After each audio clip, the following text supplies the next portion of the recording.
বলরাম, সুভদ্রা সহ অন্যান্য দ্বারকাবাসীদের নিয়ে কুরুক্ষেত্রের ব্রহ্ম সরোবর স্নান করতে যায়। তখন কৃষ্ণ সেখানে আসবে জেনে শ্রীমতী রাধা রানী কৃষ্ণের পিতা মাতা নন্দ বাবা, যশোদা রানী, রোহিণী দেবী এবং অন্য বৃন্দাবনবাসীদের নিয়ে কৃষ্ণের সাথে দেখা করতে কুরুক্ষেত্রে যায়। সেখানে গিয়ে সন্নিহিত সরোবরে শ্রীমতী রাধা রানী শ্রীকৃষ্ণের দেখা পান। কৃষ্ণের সাক্ষাৎ পেয়ে রাধা রানী অত্যধিক আনন্দে ভাবাবিষ্ট হয়েও বৃন্দাবনে সেই মিলনের আনন্দ উপভোগ করতে না পেরে বলতে লাগলেন, সে তুমি, সে আমি, সে নবসঙ্গ,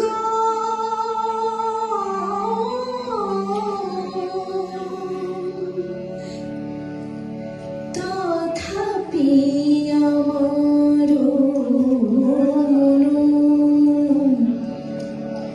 হরে বৃন্দাবন,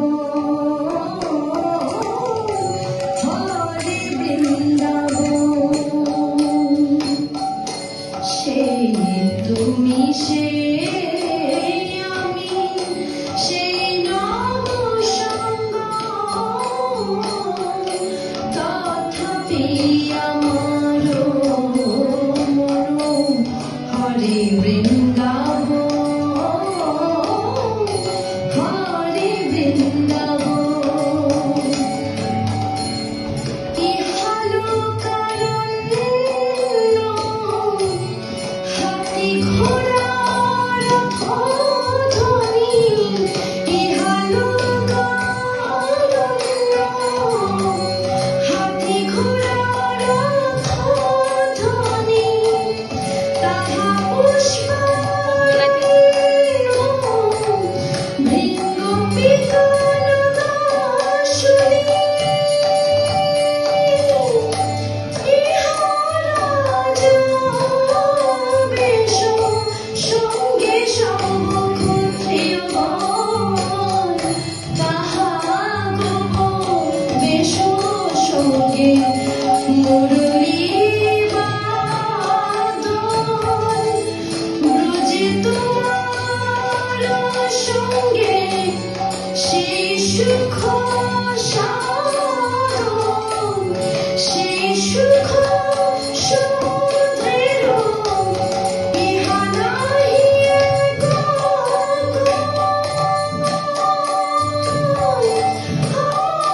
হারায়া পুরলীলা করহ বৃন্দাবনে, তবে আমার মনোবাঞ্ছা হয়তো পুরাণে, আমার মনোবাঞ্ছা হয়তো পুরাণে, তুমি ব্রজের জীবন, তুমি ব্রজের জীবন, ব্রজরাজের তনুধন, তুমি সকল ব্রজের সম্পদ,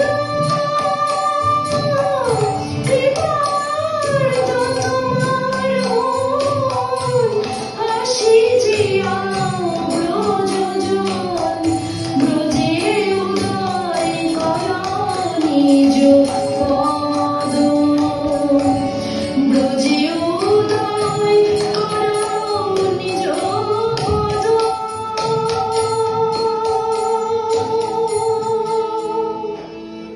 শুনিয়া রাধিকা বাণী ব্রজ প্রেম মনে মানি, ব্যাকুলিত হয় কৃষ্ণের মন। ব্রজলোকের প্রেম শুনি আপনাকে ঋণী বাণী, করে কৃষ্ণ তারে আশ্বাসন।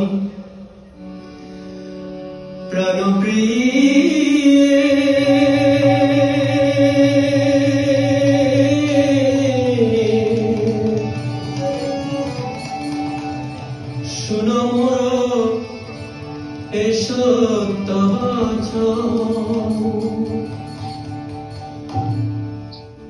তোমার তোমার সবার স্মরণে ঝড়ময় রাত্রি দিনে মোরা দুঃখ না জানি কোন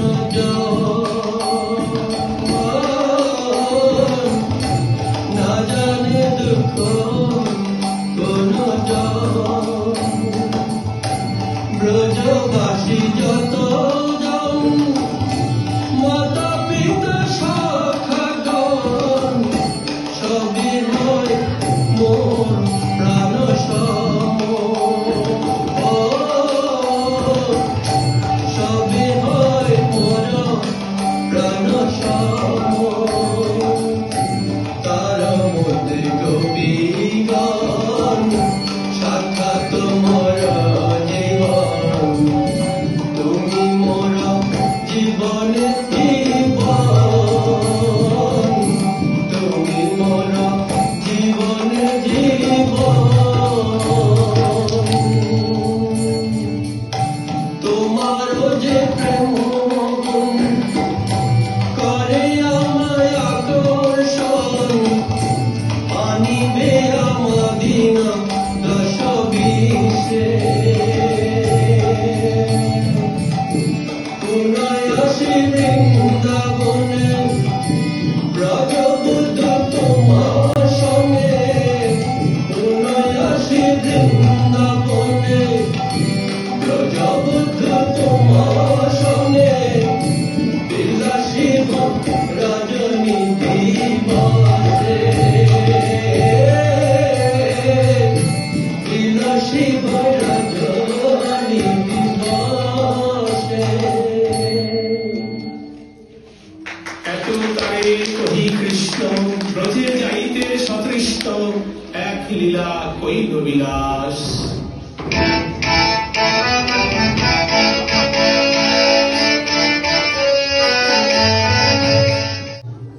একদিন শ্রী বলরামের মাতা শ্রীমতী রোহিণী দেবী কুরুক্ষেত্রে নির্মিত দ্বারকাধীশের অস্থায়ী বাসস্থানে কৃষ্ণ বলরামকে দেখতে গেলেন। সেই সময় কৃষ্ণ বলরাম দুই ভাই রাজসভার কাজে ব্যস্ত থাকার জন্য সেখানে উপস্থিত ছিলেন না। তখন তাদের অনুপস্থিতিতে রোহিণী মাতাকে পেয়ে শ্রীকৃষ্ণের প্রধানা মহিষীগণ জাম্ববতী রুক্মিণী জিজ্ঞাসা করলেন, মাতা রোহিণী দেবী, আমরা আপনার শ্রীকৃষ্ণকে কত সেবা করি, কত কিছু দিয়ে যত্ন করি, কিন্তু কোনোভাবেই তার মন পাই না। শ্রীকৃষ্ণকে কত হীরা মণি মুক্তার মালা ও অলংকার পরিয়ে সাজিয়ে রাখি, তাও সে কখনোই খুশি হয় না। সব সময় সে ব্রজের কথাই চিন্তা করে, ব্রজের কথা ভাবতে ভাবতে কান্না করে। কখনো কখনো রাত্রে ঘুমের মধ্যেও ব্রজের সখা সখী নন্দ বাবা যশোদা মায়ের কথা বলে কেঁদে ওঠে। সে এরকম কেন করে রোহিণী মাতা? আমাদের একটু দয়া করে বলবেন মাতা। না মা না, সে কথা বলা যাবে না, সে অনেক গোপন কথা মা। ব্রজের প্রেমের কথা অনেক গুহ্য কথা, সে কথা শুনলে কৃষ্ণ বলরাম একেবারে গলে যাবে মা। ঠিক আছে, আমরা সুভদ্রাকে বলছি, ও যেন দ্বারে পাহারায় থাকে, যাতে কৃষ্ণ বলরাম শুনতে না পায়। বলেন বলেন মা বলেন, আমাদের একটু ব্রজের প্রেমের কথা বলেন দয়া করে মাতা। দেখো, ব্রজের সবাই কৃষ্ণকে ভালোবেসে কিছু চায় না। ব্রজের রাখাল, ব্রজের গোপীরা তাকে তাদের মন প্রাণ সব উজাড় করে দিয়েছে। সবাই কেবল তারই সুখ চায়, বিনিময়ে কিছুই চায় না। তাদের সাথে কৃষ্ণের নিবিড় গোপন সম্পর্ক, সাধারণ সম্পর্কে যে মান সম্মান ইত্যাদির বন্ধন, সেই বন্ধন সেই গোপন সম্পর্কে নেই। কেবল বন্ধনহীন প্রেমই একমাত্র প্রতিপাদ্য ব্রজের প্রেমে। আর তোমরা যে হীরা মণি মুক্তার মালা পরাও, তা ওর ভালো লাগে না। ওর পছন্দ ব্রজের বনে নানা রকম ফুলের মালা। বৃন্দাবনে তরু লতা আজও কৃষ্ণের পথ চেয়ে বসে আছে। এইভাবে বৃন্দাবনের কথা শুনতে শুনতে সুভদ্রা বিভোর হয়ে গেল। এমন সময় কৃষ্ণ বলরাম ফিরে এসে তার পাশে দাঁড়িয়ে ব্রজের কথা শুনতে থাকলেও সুভদ্রা বুঝতে পারল না। আর ব্রজের কথা শুনতে শুনতে কৃষ্ণ বলরামের ও সুভদ্রার দেহ প্রেমে গলে যেতে লাগলো। এমন সময় নারদ মুনি সেই অপূর্ব রূপ দর্শন করে আনন্দে বলে উঠল, নারায়ণ নারায়ণ। প্রভু, এমন সুন্দর রূপ আমি আগে কখনো দেখিনি। কি অপরূপ সৌন্দর্য! প্রভু, এই সুন্দর রূপ মর্তবাসীদের একবার দর্শনের সুযোগ করে দিন। আমার এই অনুরোধ রাখুন প্রভু। ঠিক আছে, তাই হবে। আমি এক বিশেষ লীলার দ্বারা আমারই প্রকটিত নীল মাধব রূপ থেকে এই রূপে মর্তবাসীকে কৃপা করার জন্য প্রকটিত হব। আর আমার এই বিগ্রহকে আমার বিশেষ ভক্তগণ রথে করে বৃন্দাবনে নিয়ে যাবে এবং তথায় আমি আমার প্রিয়তমা রাধারানীকে আনন্দ প্রদান করতে পারব।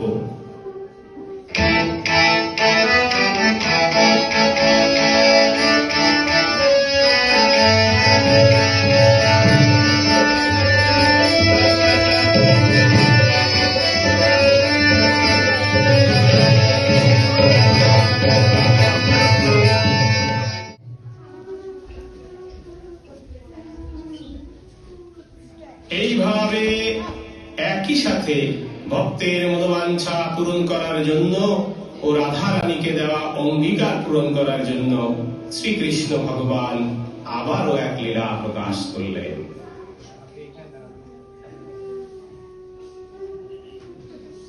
রানী গুন্ডিচা, গত রাত্রে আমি এক অপূর্ব স্বপ্ন দেখেছি। তুমি শুনবে সেই স্বপ্নের কথা? স্বপ্ন? হ্যাঁ, বলুন তো আপনার স্বপ্নের কথা। রানী, দেশে স্বপ্ন নয়, এই যে দিব্য দর্শন। দেখলাম কি অপূর্ব শ্রীমূর্তি নীল মাধব আমার দিকে মুচকি মুচকি হেসে বলেছেন, ইন্দ্রদম্ন রাজা, আমি তোমার সেবা গ্রহণ করব।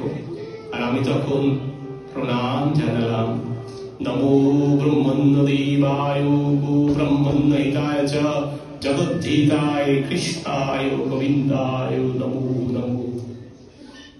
আমি ভগবানের কাছে প্রার্থনা করি, হে ভগবান, আমার প্রভুর স্বপ্ন যেন বাস্তব হয়। না না না, আর দেরি নয়। আজই রাজসভায় গিয়ে আমি সবাইকে ডেকে আমার স্বপ্নের কথা খুলে বলবো এবং চতুর্দিকে লোক পাঠাবো নীল মাধবকে খুঁজে আনার জন্য।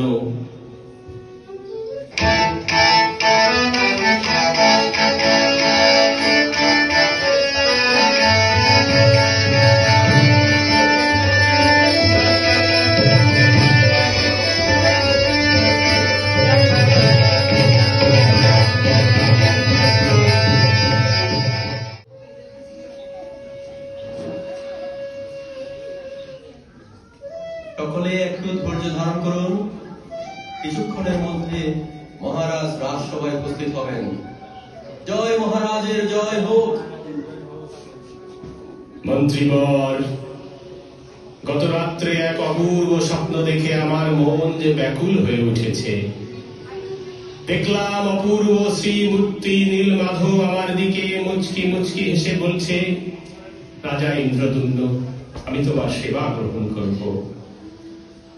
মহারাজের জয় হোক। আমার প্রণাম গ্রহণ করুন। আমি কি ভিতরে আসতে পারি? হ্যাঁ বৈষ্ণব ঠাকুর, গত রাতে আমি এক স্বপ্ন দেখলাম। সুন্দর শ্রীমূর্তি নীল মাধব মুচকি মুচকি হেসে বলছে, রাজা ইন্দ্রদুম্ন, আমি তোমার সেবা গ্রহণ করব। আমিও শুনেছি নীল পর্বতের উপরে পুরুষোত্তম ক্ষেত্রে তিনি নিত্য অবস্থিত। আমি ভগবানকে প্রার্থনা করি, হে ভগবান, এই হেন মহান রাজার স্বপ্ন যেন বাস্তব হয় এবং রাজার মন বাসনা পূর্ণ হয়। মন্ত্রীবর, আপনি আর কাল বিলম্ব না করে চতুর্দিকে লোক পাঠানোর ব্যবস্থা করুন।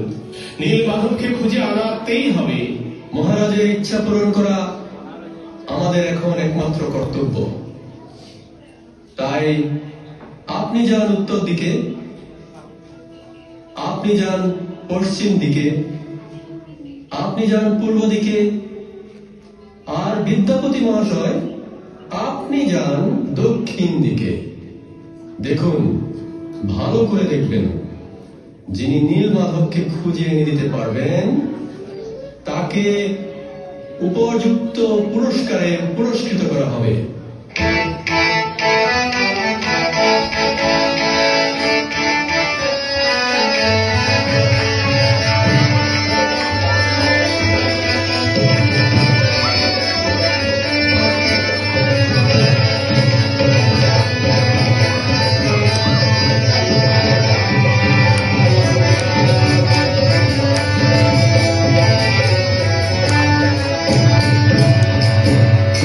বেশ কিছুদিন গত হওয়ার পর মন্ত্রীবর, আজ প্রায় বেশ কয়েকদিন গত হয়ে গেল, কেউ তো ফিরে এলো না। নীলমাধবের সংবাদও কেউ দিল না। আমিও তাই ভাবছি রাজন। এক এক করে পশ্চিম, পূর্ব, উত্তর দিক থেকে দূতগণ ফিরে এসেছে। তবে একটু ধৈর্য ধারণ করুন মহারাজ, নিশ্চয়ই কোন শুভ সংবাদ রয়েছে। তবে কি আমার স্বপ্ন মিথ্যা হয়ে যাবে? আমার মনোবাসনা পূর্ণ হবে না? বৈষ্ণব ঠাকুরও তো বলে গেলেন নীলমাধবের কথা। এ ভগবান, আমার মনোবাসনা পূর্ণ করে আমাকে দেখা দাও প্রভু, আমাকে দেখা দাও, আমাকে দেখা দাও।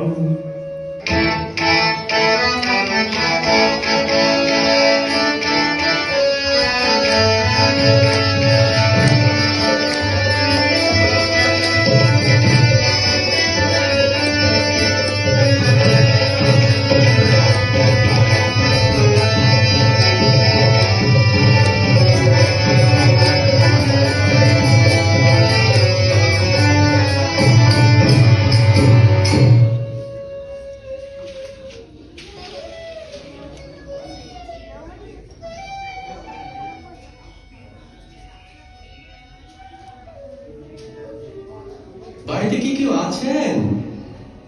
বাড়িতে কি কেউ আছেন? কই, কাউকে তো দেখছি না। বাড়িতে কি কেউ আছেন? কে আপনি? কোথা হতে এসেছেন?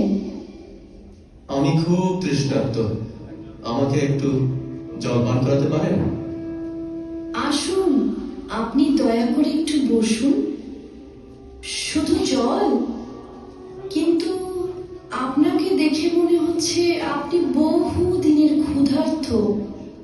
এই নিন জল নিন, আপনি বসুন, আমি এখনই আপনার জন্য খাবার নিয়ে আসি। কি অপরূপ মাধুর্য! বনের মধ্যে এমন শোভা, সুমধুর সুব্যবহার, মধুময় কণ্ঠ। আহা! এই খাবার গ্রহণ করুন, দয়া করে কোনো সংকোচ বোধ করবেন না। নিজ কুলোদ্ভূত হলেও আমরা ভগবানকে নিবেদন না করে কেউ কিছু গ্রহণ করি না। না না, আমাকে লজ্জা দিবেন না। এই তো আমি প্রসাদ গ্রহণ করছি। মহাপ্রসাদে গোবিন্দে নাম ব্রহ্মণ্য বৈষ্ণবে, বিপ্র বিপ্র নহে যদি কৃষ্ণ তেজে, মুছি সুচি হয় যদি কৃষ্ণ ভজে। মা ললিতা, ও মা, ও মা ললিতা। এই তো আমি আসছি বাবা। তুই কার সঙ্গে কথা বলছিলি মা? উনি একজন অতিথি। অতিথি? তুই ঠিক মতো তাকে সেবা যত্ন করেছিস তো? হ্যাঁ বাবা, আমি আপনার শিক্ষানুসারে চেষ্টা করেছি। আমার প্রণাম গ্রহণ করুন বাবা। কি করছেন আপনি? আপনি একজন ব্রাহ্মণ আর আমি একজন নিচকুলের মানুষ।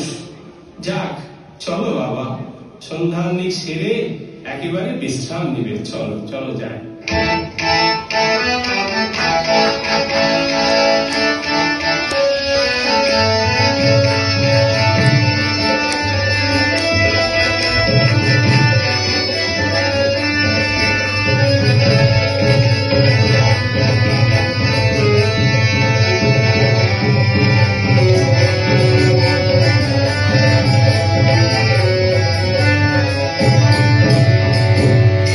এইভাবে ললিতার সেবা যত্নের দ্বারা মোহিত হয়ে বিদ্যাবতী ললিতাকে ভালোবেসে ফেলল। বিশ্বাবসু মহাশয়কে তার কন্যা ললিতাকে বিয়ে করার প্রস্তাব দিল, আর বিশ্বাবসু তাতে রাজিও হয়ে গেল এবং তাদের বিয়ে দিয়ে দিল। কিন্তু এদিকে বিদ্যাবতী রাজাকে দেওয়া প্রতিজ্ঞার কথা মনে পড়ে গেল। আমি ভুল করছি না তো? রাজামশাই আমাকে নীলমাধবের সন্ধান জানার জন্য পাঠিয়েছেন, কিন্তু আমি এসে বিয়ে করে ফেললাম। যাক, সবই মাধবেরই ইচ্ছা। হয়তো এটাই তার ইচ্ছা ছিল। হয়তো নীলমাধব এভাবেই আমাকে দেখা দেবেন।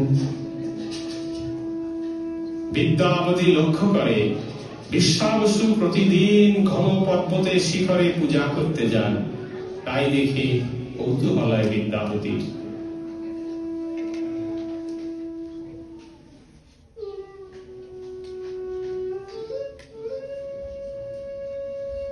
আচ্ছা ললিতা, তোমার বাবা প্রতিদিন ভোরে কোথায় যেন চলে যান, আবার দ্বীপ প্রহরে ফিরে আসেন। আসার সাথে সাথে ওনার শরীর হতে অগ্রচন্দনের সুঘ্রাণ বের হয়। উনি কোথায় যান, কি জন্য যান, একটু বলবে? আপনি আমার প্রভু, আপনার নিকট সব সত্য কথা না বলতে পারলে আর কার নিকট বলবো? শুনুন, আমার বাবা প্রতিদিন আমাদের বাড়ি থেকে অনেক দূরে দুর্গম পথ পেরিয়ে নীল পর্বত অভ্যন্তরে চলে যায়। সেখানে বিভিন্ন উপাচারে নীল মাধবের সেবা পূজা করেন, আর সেই নীল মাধবের অঙ্গের চন্দনের ঘ্রাণই বাবার শরীর থেকে বের হয়। ও, আমি নীলমাধবকে দর্শন করতে যাব ললিতা। তুমি বাবাকে বলে দাও না সব ব্যবস্থা করতে। সেটা বোধহয় সম্ভব হবে না, কারণ আমাকেও কোনোদিন তিনি নিয়ে যাননি, এমনকি কাউকে না। তবে আমি বলে দেখতে পারি। তোমাকে একটু চেষ্টা করতেই হবে ললিতা। দেখি চেষ্টা করে উনি রাজি হন কিনা। আমার মনে হয় এই সেই নীলমাধব যার সন্ধানে আমি দিবানিশি পাগলের মতো ঘুরে ফিরছি। যে করেই হোক নীলমাধবের কাছে আমাকে তো পৌঁছতেই হবে।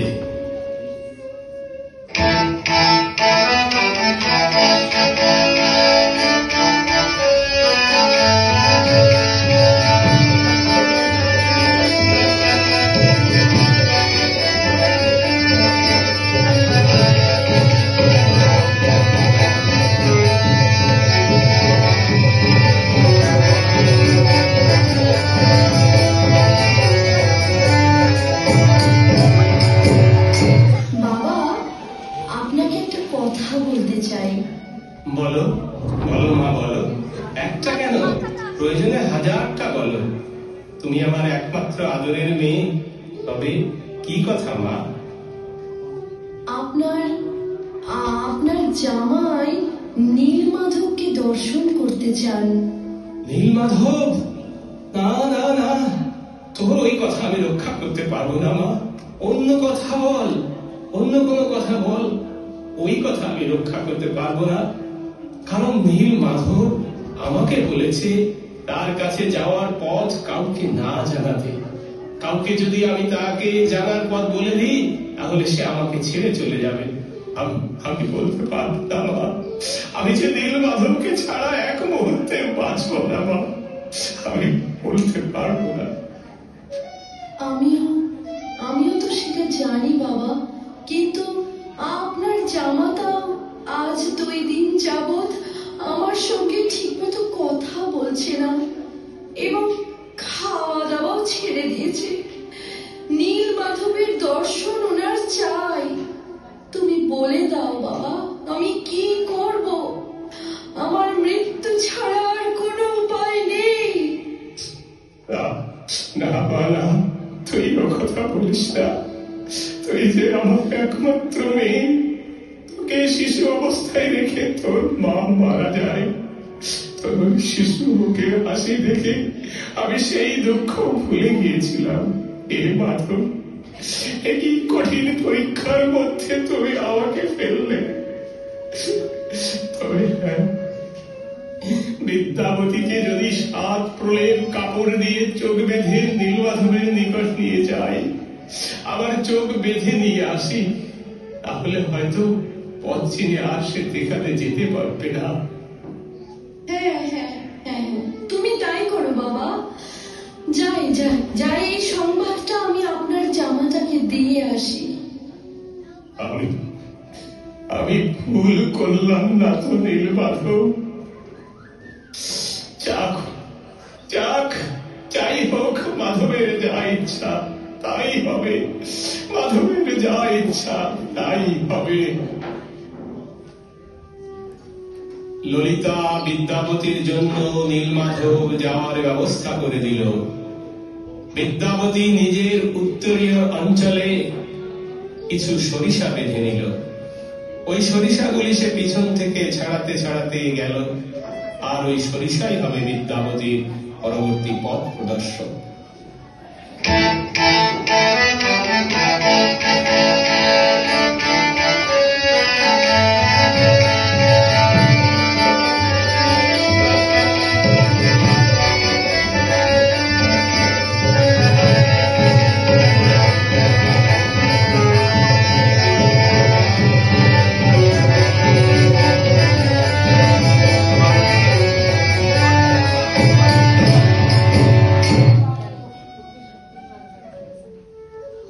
একটু সাবধানে পা ফেলবে।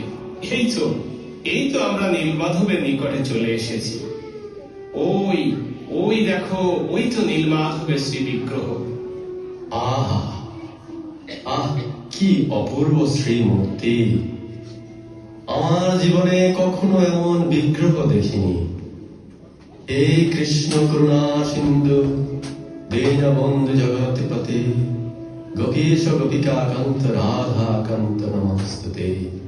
বাবা বিদ্যাপতি, তুমি চতুর্দিকে ঘুরে দেখো, আর আমি নীলমাধবের অর্চন করে নিই। দেখো, বেশি দূরে যেও না, কিন্তু বিভিন্ন প্রকার জন্তু জানোয়ারের ভয় আছে এখানে। কি অপরূপ দৃশ্য! নানা প্রকার রং বেরং ফুল, কত রকম ফলের সমাহার। নীলমাধবের সেবার জন্য কোনো কিছুরই অভাব নেই। আমিও কি দেখলাম? ডালে বসা একটি ঘুমন্ত কাক হঠাৎ কুয়োতে পড়েই বিষ্ণুমূর্তি ধারণ করে বৈকুণ্ঠ লোকে গমন করলো। বাহ, এই তো সুবর্ণ সুযোগ, আমিও বৈকুণ্ঠ লোকে যাব।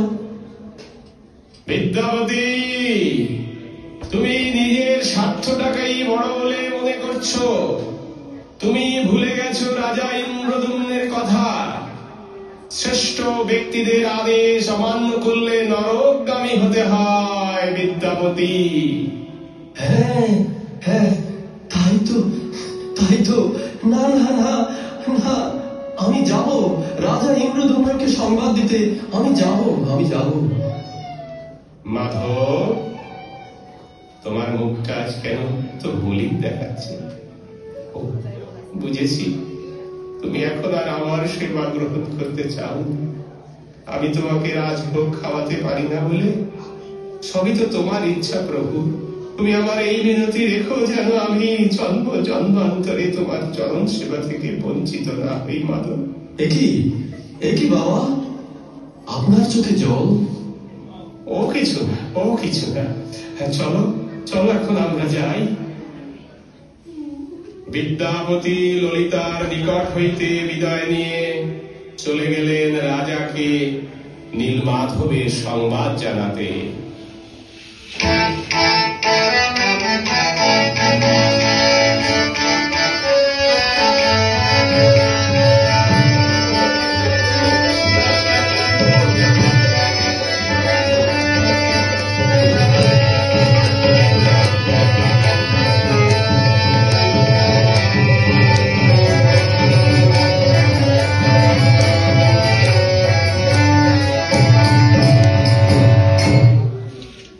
মন্ত্রীবর, বিদ্যাপতি তো এখনো ফিরে এলেন না, তবে কি আমার মনোবাসনা পূর্ণ হবে না?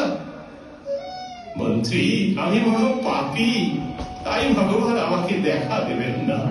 মহারাজ, আপনার স্বপ্ন বৈষ্ণবেরই বাণী, তা তো ব্যর্থ হবার নয়। আমরা বিদ্যাপতির জন্য অপেক্ষা করি। মহারাজ, ওই তো বিদ্যাপতি মহাশয় আসছেন। নিশ্চয়ই ভালো সংবাদ নিয়ে আসছেন নিশ্চয়ই। কি সংবাদ বিদ্যাপতি? আপনার জয় হোক, আমার প্রণাম গ্রহণ করুন। সুসংবাদ মহারাজ। সুসংবাদ? তবে কোথায় কোথায় কি অবস্থায় আছে আমার প্রাণের নীলমাধব? বলো বলো বলো বিদ্যাপতি, বলো। পুরুষোত্তম ক্ষেত্রের দক্ষিণ দিকের শেষ ভাগে নীল পর্বত অভ্যন্তরে অপূর্ব শ্রীমূর্তি নীলমাধব অবস্থান করছেন। সেখান থেকে বেশ দূরে দুর্গম পথ বেরিয়ে এক সবর রাজা বাস করেন। ওই সবর রাজাই নীলমাধবের সেবা পূজা করেন। পরম ভক্ত এই সবর রাজা। ওনার একমাত্র বুদ্ধিমতী কন্যাকে আমি বিবাহ করেছি। তা না হলে নীলমাধবকে খুঁজে পাওয়া সম্ভব হতো না মহারাজ। আপনার অজান্তে এটি করতে আমি বাধ্য হয়েছি, এই জন্য আমাকে ক্ষমা করবেন মহারাজ। এ তো আনন্দের কথা, আরো আনন্দের সংবাদ। তবে মন্ত্রীবর, বলবান লোকজন হাতি ঘোড়া নিয়ে তৈরি হয়ে যান। আমি যাব নীলমাধবের দর্শন করতে এবং নীলমাধবকে নিয়ে আসতে। সবাইকে বলে দিন, সবাই যেন একসঙ্গে গিয়ে নীলমাধবকে নিয়ে আসতে পারি।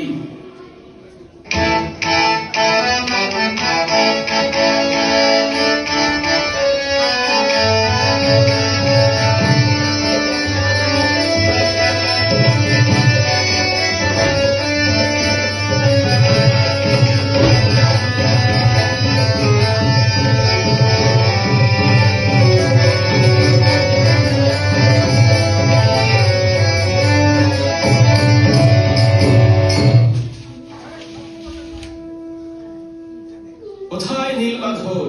আমার প্রাণের ঠাকুর কোথায়? মহারাজ, একই নীলমাধবকে তো কোথাও দেখছি না। এইখানেই তো ছিল নীলমাধব। আমার মনে হয় বেটা সবর রাজাই নীলমাধবকে নিয়ে পালিয়েছে। যাও যাও মন্ত্রীবর, সবর রাজাকেই ধরে নিয়ে এসো। রাজা ইন্দ্রদম্ন, বিশ্বাবসুর কোনো দোষ নেই। আমি তোমার সেবা গ্রহণ করার জন্য যাব বলেই অন্তর্ধান হয়েছি। তবে নীলমাধব রূপে তুমি আমাকে পাবে না। নির্দিষ্ট সময়ে যথাস্থানে সমুদ্র তীরে দারু ব্রহ্মরূপে আমি আবির্ভূত হব। তবে চলো মন্ত্রীবর, নির্দিষ্ট স্থানে নীলমাধব স্বরূপ দারু ব্রহ্মকে আনার জন্য আমরা সবাই মিলে যাই। চলো সমুদ্রের তীরে।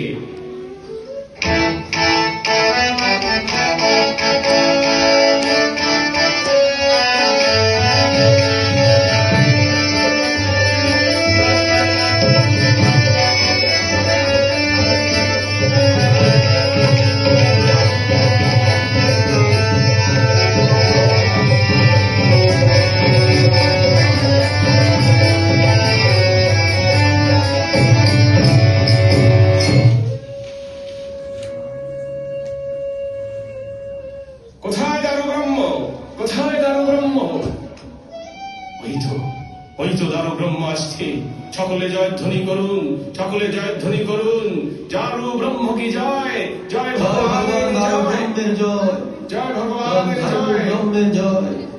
মন্ত্রীবর, দারু ব্রহ্মকে এখনই রাজপ্রাসাদে নিয়ে যাওয়ার ব্যবস্থা করুন। মহারাজ, সমস্ত বলবান লোক হাতি দিয়েও দারু ব্রহ্মকে সরানো যাচ্ছে না। শক্তি, বল, বুদ্ধি দিয়ে কেউ আমাকে জানতে পারে না। আমি বিশাল পর্বতের চেয়েও ভারী হতে পারি, আবার তুলোর চেয়েও হালকা হতে পারি। তবে যাও, তুমি বিশ্বা বসুকে ডেকে নিয়ে এসো। একদিকে বিশ্বা বসু, অন্যদিকে বিদ্যাপতি, আর মাঝখানে তুমি ধরে আমাকে নিয়ে যাও। তাই হবে প্রভু। মন্ত্রীবর, বিশ্বা বসু মহাশয়কে অভিবাদ জ্ঞাপন পূর্বক নিয়ে আসুন।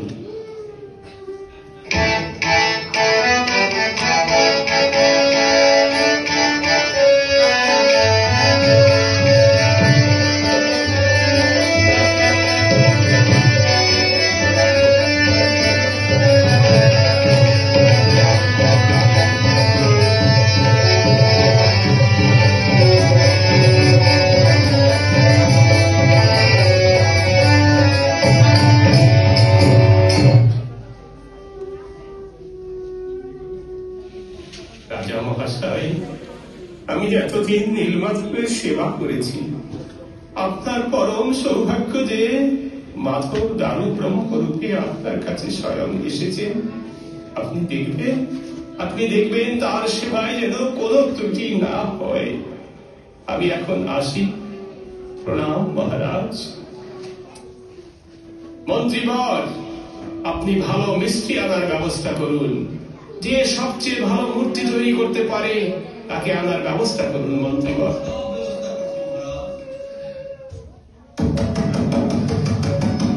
শুনুন শুনুন শুনুন দেশবাসীগণ, যে ভালো মূর্তি তৈরি করতে পারবে তাকে উপযুক্ত পুরস্কারে পুরস্কৃত করা হবে।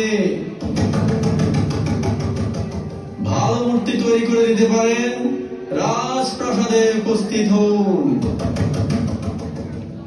সেই সংবাদ শুনে অনেক মিস্ত্রি আসতে লাগলো, কিন্তু কেহ দারু ব্রহ্মকে বাটালি পর্যন্ত বসাতে পারল না। অবশেষে একজন অতি বৃদ্ধ এসে বলছে, আমি বিগ্রহ তৈরি করে দিতে পারবো মহারাজ। আপনি আপনি কি বলছেন? কত শক্তিমান যুবক মিস্ত্রি বাটলি পর্যন্ত বসাতে পারেনি, আর আপনি বৃদ্ধ লোক কি করে পারবেন? আচ্ছা ঠিক আছে, আপনি দারু ব্রহ্মকে কেটে পরীক্ষা করুন, তবেই হবে।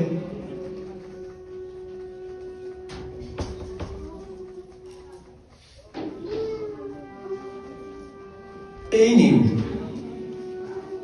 তবে আমার একটি শর্ত আছে, আমি বন্ধ ঘরে 21 দিনে বিগ্রহ সম্পন্ন করে দেব। 21 দিনের ভিতরে কেউ দ্বার খুলবেন না। দ্বার খুললে আমি আর কাজ শেষ করতে পারবো না। অন্য কেহ যখন পারলেন না, তাহলে তো শর্ত আপনার মানতেই হবে। মন্ত্রী, ওনার সব ব্যবস্থা করে দিন, যাতে উনি মূর্তি তৈরি করতে পারেন। তাই হবে মহারাজ। মিস্ত্রি দ্বার বন্ধ করে কাজ করতে লাগলেন। বাহির থেকে কাজের ঠুক ঠুক আওয়াজ শুনতে পেয়ে সবাই আনন্দিত। 14 দিনের কাজ হওয়ার পর আর কোনো শব্দ শুনতে পাওয়া গেল না। শব্দ শুনতে না পেয়ে সবাই চিন্তিত হয়ে পড়ল।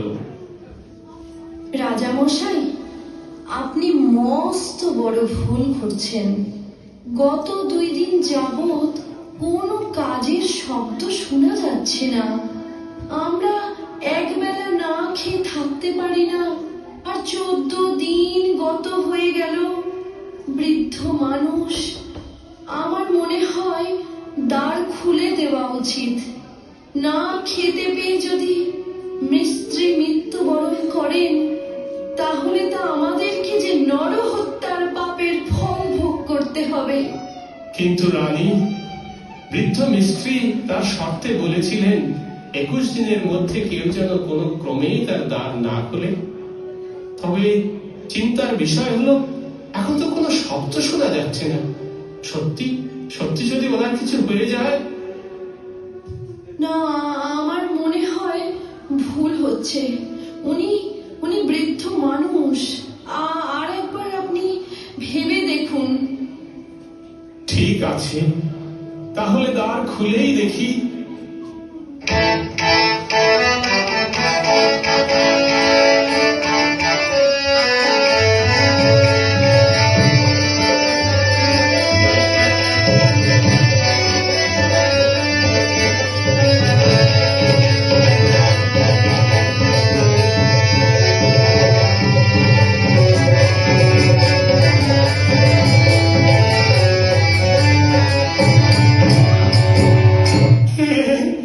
হে ভগবান, আমি এ কি করলাম? হে ভগবান, কত সুন্দর তোমার রূপ! আর এই অসমাপ্ত বিগ্রহকে আমি কিভাবে সেবা করব?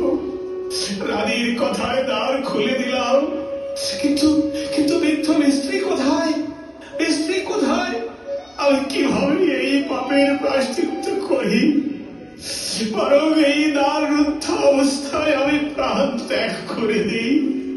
হে ভগবান, আমার এই পাপের প্রায়শ্চিত্ত কিভাবে হবে? কিভাবে আমি আমার এই পাপের প্রায়শ্চিত্ত করি? ওঠো রাজা, তোমার ভক্তিতে আমি সন্তুষ্ট হয়েছি। তুমি দুঃখ করো না।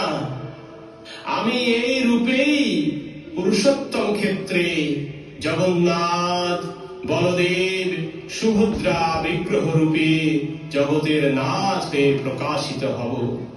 যে এই বিগ্রহের সেবা পুজো করবে, সে অতি শীঘ্রই আমার কৃপা লাভ করবে। হে রাজা, তুমি বর প্রার্থনা করো। এই জগন্নাথ, আমি এই বর প্রার্থনা করছি, আমি যেন নির্বংশ হই, অর্থাৎ আমার বংশ বলে পরবর্তীতে তোমার এই সম্পত্তির মালিক বলে কেহ যেন দাবি না করতে পারে।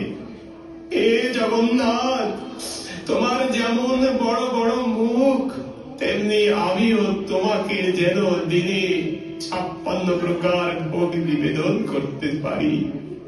তোমার হাত যেন কখনো না শুকায়। তুমি রাত্র 3 ঘন্টা বিশ্রাম নিয়ে আর সকল সময় সকল ভক্তকে দর্শন দিয়ে কৃপা করবে, এই আমার প্রার্থনা। হে দেশবাসী, তোমরা সবাই রাজপ্রাসাদে চলে এসো, জগন্নাথকে দর্শন করো, আর জগতের নাথের পরম অমৃত স্নানের ব্যবস্থা করো। সবাই মিলে এসে এই পরম অমৃত স্নানের ব্যবস্থা করো। এ রাজা, তোমার মনোবাসনা পূর্ণ হবে, অবশ্যই তোমার মনোবাসনা পূর্ণ হবে। জয় জয় জগন্নাথ সচির নন্দন, ত্রিভুবনে করি